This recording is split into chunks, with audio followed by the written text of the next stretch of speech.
So, good morning. Well, it's morning here in the UK, and welcome once again to Table Talk. What is Table Talk? Well, it's three women getting around a table, but in this climate, it happens to be the laptop, and just sharing and talking about whatever comes up. It's normally myself, Yvonne, and Elham, but Elham can't be with us today, so we're sending her all our love. And we've brought on the substitute today, our friend Jennie Edmondson. So welcome, Jennie. Hi. So if you like, the reason behind all this is just to share our experiences and our views in the hope that they may be of benefit to you. So if you like what you see in here, please subscribe to our channel. We would really love that. We always get back to comments and any questions. So here we go. So the topic today is going to be menopause mind and mindset. And this is something we all experience, but our friend Jennie, who kind of prompted this topic, this is your area of experience. And I'm not setting her up when I say experience. She's not wishing to be called an expert in the field. And that's the climate we live in. We share because we all have unique experiences to share. We're all unique. And now is not the time, particularly for us women, to be taking the role of the one leader and everybody follows. We're in a climate of co-creation. So that's what we're doing here today. We're co-creating with Jennie. So I was going to start with a question around mindset, but I am so hot. I've got hot flush. I think it's just because Jennie's on the program and we're going to talk about menopause. I feel as though I've suddenly returned to it and going through it again. So I'm just actually going to start with you, Jennie, and say, what does what has been your experience of menopause, and and what we'll do later on in the program is come back to you and ask for a few tips. And I'm hoping that I'll have got over this, but I might need those tips later on. But menopause, can I just check? And I mean, this is totally personal, so you don't have to answer. Are we post-menopausal women, pre-menopausal, or going through menopause? I'm post, well and truly over it. Yeah. Well, I'm well and truly in it, which is another reason why I've decided to find out so much more about it in my coaching. You know, going from coaching kind of 30-something-year-old women, mums, and all the issues that has around it, transitioning into that kind of perimenopause, menopause, post-menopause, but certainly peri, which is kind of more where all the symptoms come into play. You know, learning a lot more about it for my benefit, but also the women I work with as well, helping them realize there's an awful lot you can do to support yourself and balance your hormones out before having to, you know, resort to lotions and potions and supplements and all the rest of it, which you know, is very much part of some people's journey, but I'm trying not to make it part of mine whilst I can. Not saying things aren't going to get worse, but at the moment I'm trying to deal with it the best I can, you know, holistically, if you like. Right. And so you're actually going through it at the moment. And what is your experience of it? Because I can only remember what it was like, but I remember when I was going through it. I remember when I first started, I came up here to, I mean, I was in my 40s, late 40s, but in my 40s. And I think that's another really important thing to acknowledge, is that people can start quite young in it, and some people start a lot older. But what I remember particularly was I moved up here to Morecambe, and I met this wonderful group. They were called the WWW Dots, the Wonderful Wise Women. And they were in Ulverston, and I went over and spent time with them. And they were like me now, on the other side, but I was right in the middle of it. And they just looked fabulous. And I looked at them and I thought, why don't I look this fabulous? And they were very compassionately said to me, you're going through the pea soup phase of it, but you will come out the other end, you know. Yeah. Oh, I can, well, say for me, I think, well, what I know now is that really from the age of 35, as our estrogen levels start to drop, that we really kind of enter that perimenopausal state. I mean, menopause itself is literally a moment in time. It's the last day of your last period. So actually to say menopause is literally just a moment in time, but you don't really know that you're through it until you haven't had a period for a year generally. And that's, you know, you can safely say that you're through the other side, but it can last for, you know, between 2 and 20 years. You know, everyone experiences it entirely differently. I mean, there's a raft of symptoms, and what happens so often is that people try and treat a single symptom with a tablet or a thing to do, when actually, you know, hormones don't work in isolation. They all hold hands with other hormones. Every single cell in the body almost has hormone receptors on it and gets messages. Sorry, this could get quite complicated talking about hormones and messages and signals and stuff. But yeah, nothing works in isolation. And so what for me, you just realize that there's so many little things you can do that will influence that cascade of hormones, and not just one single thing and one single symptom. So finding more about that for me has been quite revelatory in terms of the things you can do to support. I don't know if there's something in particular you want to talk about, or some. I'd like to hear your experience. I'd like to hear what you're doing for you. I think that's always useful if we can share our own personal experience, if you don't mind. And then I'll keep on. Yeah. Yeah, no, absolutely. So for me, now we're in a safe space here. We're talking to women. So for me, I actually had an ablation after the birth of my second child. I'm not too sure if you've come across that before. No. But basically, I had the lining of my womb cauterized, so I no longer bled. So from the age of 39, I never had a period, which actually was lovely. But when I hit kind of my sort of late 30s, early 40s, you know, I started to think, how will I know when I'm in the menopause? Because for me, it was just like, oh, well, you know, your periods just stop. I hadn't really thought about all the other symptoms. I didn't let that worry me too much, but it was something that kind of played on my mind. And I think in the last 3 or 4 years, probably even longer than that, as I said, for most people from the age of 35, your estrogen levels do start dropping, and the other hormones associated with menopause start dropping and changing. But for me, it wasn't, I suppose, until about 5 years ago that I really started to think, oh, actually, right, okay, hot flush, irritability, mood swings, more so than normal. That I thought, actually, this must be, especially with the hot flushes, that was for me was the biggest indicator. You know, other things can be general monthly hormonal cycles that you kind of get, but for me it was when the hot flushes started about 4 years ago, probably 3 or 4 years ago in earnest, that I thought, right, this must be the menopause. This must be the menopausal years, if you like. And the hot flushes are still going strong. So I still, you know, for me, my journey's, you know, in the middle, I would imagine. I don't know when it's going to end, and we never really know. And for me, because the bleeds don't come into it, I don't know that I'll know when I've stopped, other than when all the symptoms kind of die down. Now, there are tests you can have, obviously. There are one of the most reliable one is a dried urine test, the Dutch test. I don't know if you've come across that one. Which is like a definitive kind of, this is telling, a blood test on the day will basically tell you where your hormones are on that day, but won't necessarily give you a definitive answer. There are some blood tests you can have, but a dried urine test is quite a good indicator of where things are heading. Right.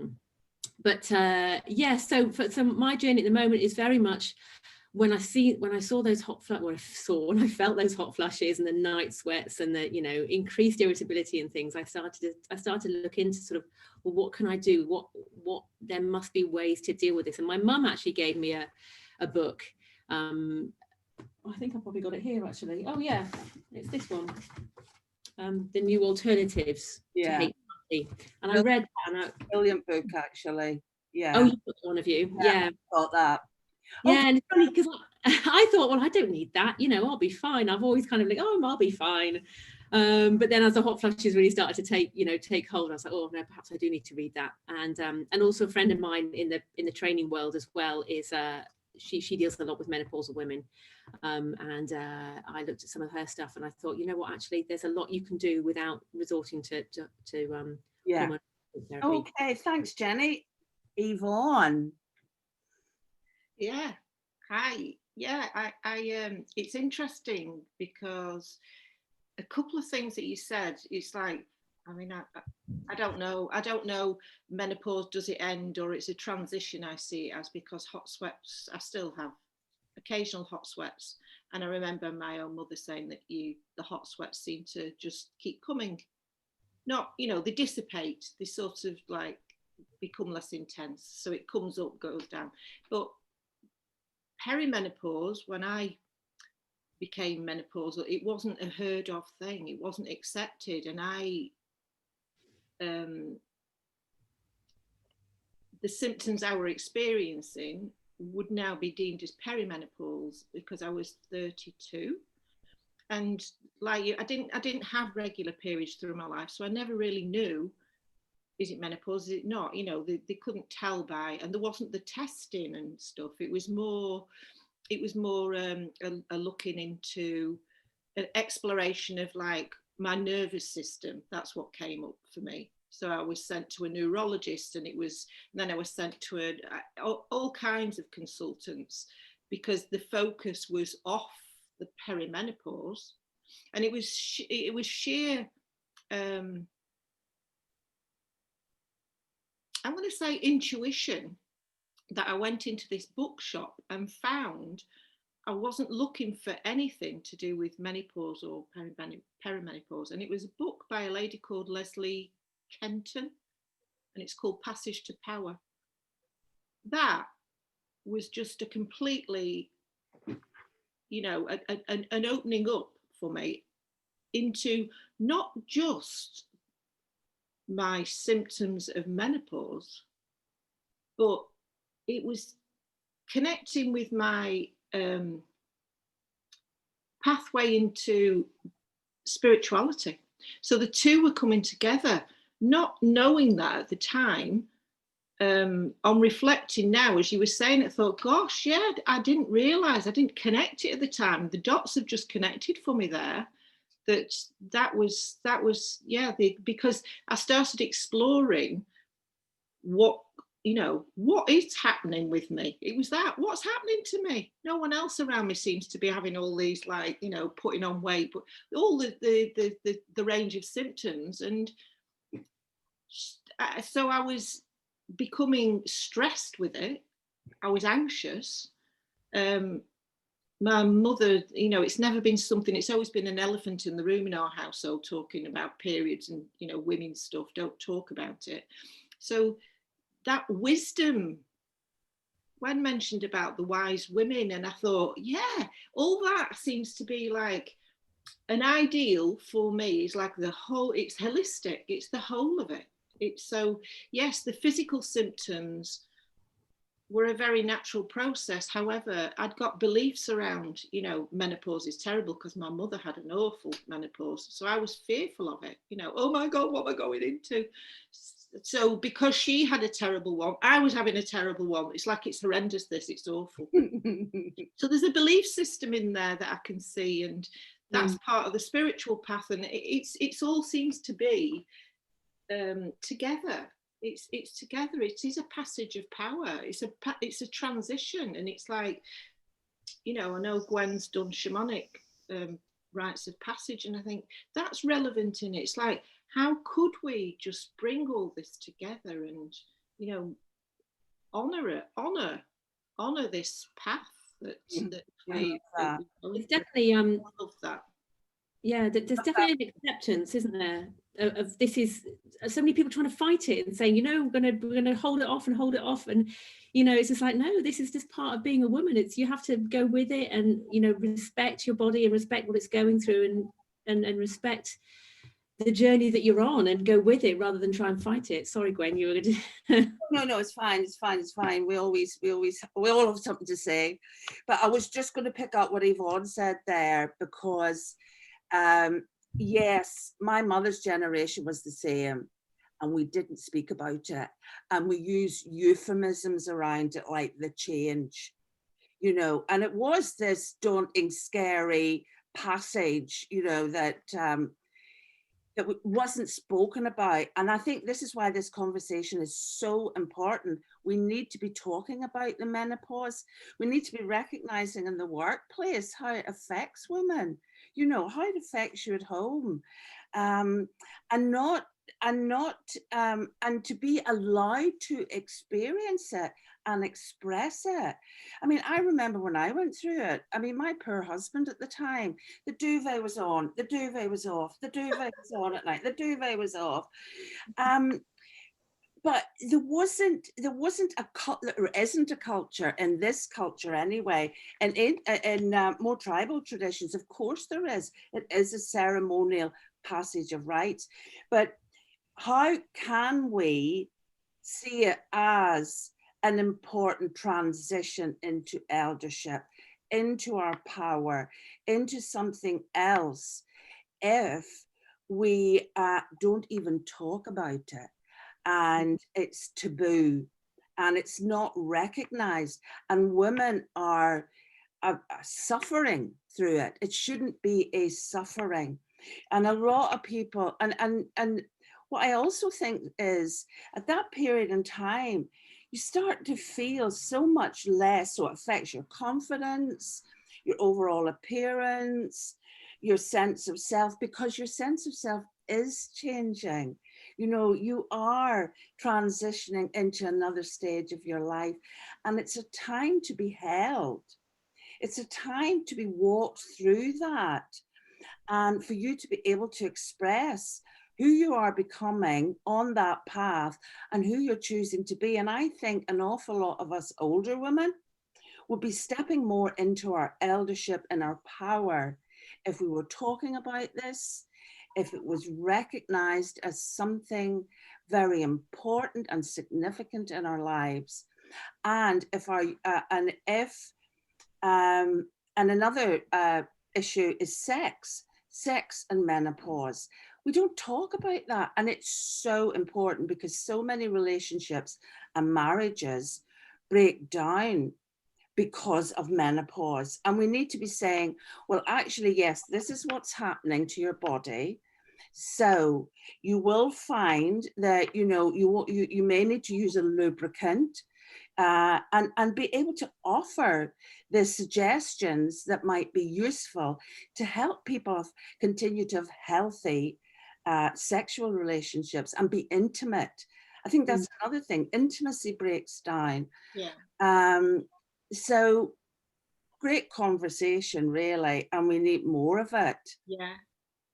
Yeah, I think, you know, there definitely is. Certainly, it's one of those things for me, since I've started to scratch the surface and look into it, there is a lot of people talking about it now. I think a lot of, if you're thinking about finding out information, I think a lot of women are suffering in silence, and they think they can't talk about it and that there's no one to talk to. But actually what I'm finding increasingly is that more women are kind of tuning into the fact that, yes, we need to talk about it and get it out there. So, you know, I am happy to report, in my experience at the moment, it does seem to be becoming more mainstream, for want of a better description.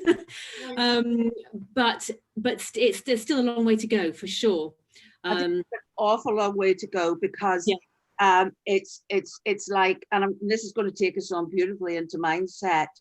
There are women talking about it. You know, I get lots of posts coming through, but that's because I've networked.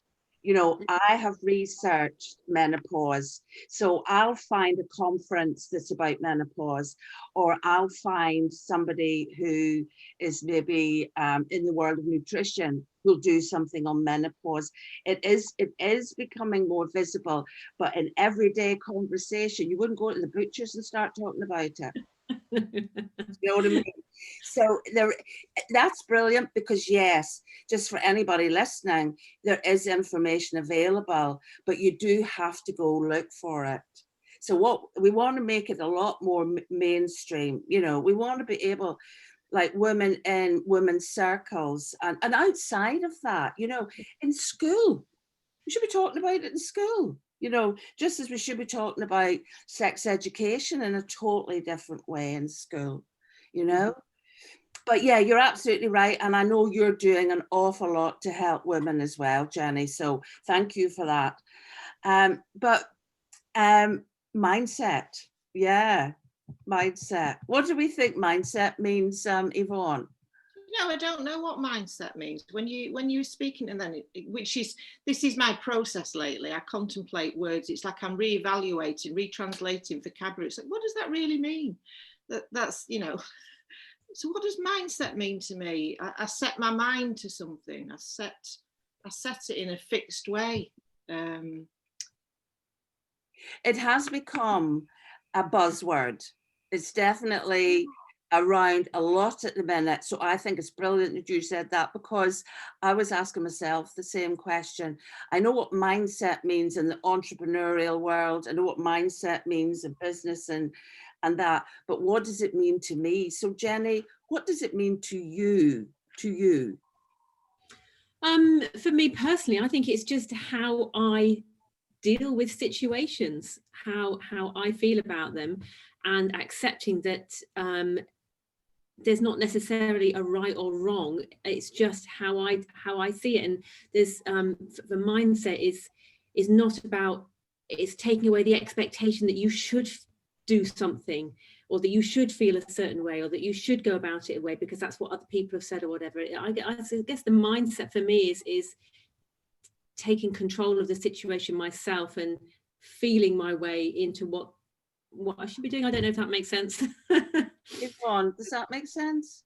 No, it does, and it links up to me. Everything links up always. And so, talking about menopause, feeling, responding to something is like, yeah, responding differently. Whereas the mindset to me is like, I set my mind to something and it's the expert, and this is like a responsive, because nothing's the same. We're not experiencing anything the same. So my mindset, a mindset like you just said, Gwen, around being an entrepreneur. There's a fixed way of, you do this, and that's how you get it. And I haven't experienced that. I haven't experienced that. I haven't done the expert. I've not really done the expert bit in my life. I've not done that. So I think setting my mind. Yvonne, I can imagine you calling it more something along heart. Yes. Yeah. Something. Yeah. Well, if I link it up with menopause, what would I like to see? I'd like to see the mindset shifting to seeing it, honour it like a pregnancy. Pregnancy is beautiful, isn't it? And it's very beautified now. It's radiant. It's, menopause is still linked with yeah. Let's, Sissy and Ada, we talk over the garden wall. It's like, it's still a little bit like that. It's, if you mention it, if you go in the room, everybody just goes silent and goes, Oh, yeah. And I'm aware that with certain people, would I mention menopause? Would I mention anything womanly? It's still, and is that an age thing? Is it becoming, less like that with youngers? I love the liberation of younger women, where they talk freely with their partners about periods and sanitary protection, and it's on TV. And I used to squirm at first, and now I think, well, yeah, it's just it's a natural part of being a human being. Yeah, so mindset.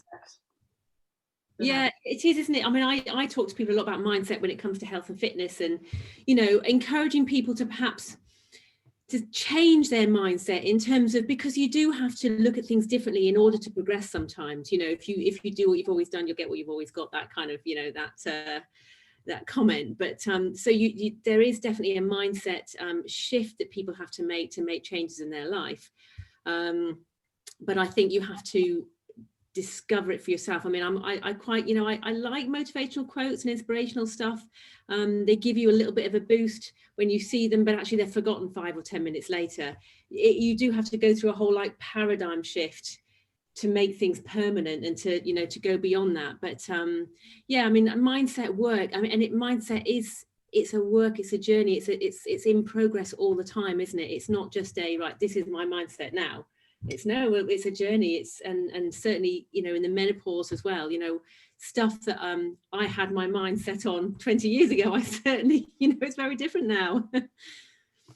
I could see now what you're saying there about if you wanted to undertake like a program, or like a, oh, I don't know, say you wanted to lose weight and you were going to undertake a program, I can see where the mindset will come in then, you know, it's like a focus, this is what I'm going to do, and it's like a commitment with a particular approach to it. So I mean, if I had a mind, I'd be able to have a mindset, but these days I'm going to remember my mindset.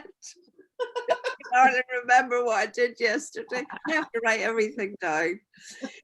But what we always like to finish on is some helpful hints. So maybe some helpful hints about around menopause, which would be great, and mindset, and maybe how you can marry the two, or like maybe an example of mindset that might be useful to somebody who wants to. I mean, another thing is, it's like, for me, it's like an approach. And at the minute, we're all being called on during this time to be positive and as hopeful as we can. And that, I think, is a sort of mindset. You know, it's a reminder of where to place our attention, isn't it? It's like, let's not place our attention on the fear all the time. Let's place our attention, particularly with Christmas and the New Year coming up, new beginnings, maybe some peace and hope. To me, that's a kind of mindset. Yeah. So that would be my tip. I've got over that one nicely. That would be my tip around mindset, is just look when your mind has been drawn into the fear, to maybe just make that switch and think, right, well, for a moment, I'll just see what's positive in my life that I can focus on, or indeed just hold that intention over the next few weeks, to look forward and pray for, hope for some peace and hope for the future. Okay, so Yvonne. Yeah, I feel like you. It's mind watch. It's that is the greatest tip for me. It's been so helpful to me, and I'm sure, and just to find a way to embrace everything that's you're experiencing. Yeah. And Jennie. Mm-hmm. Well, going back to sort of what you started with, saying, you know, top tips for menopause and stuff, and also bringing in the mindset.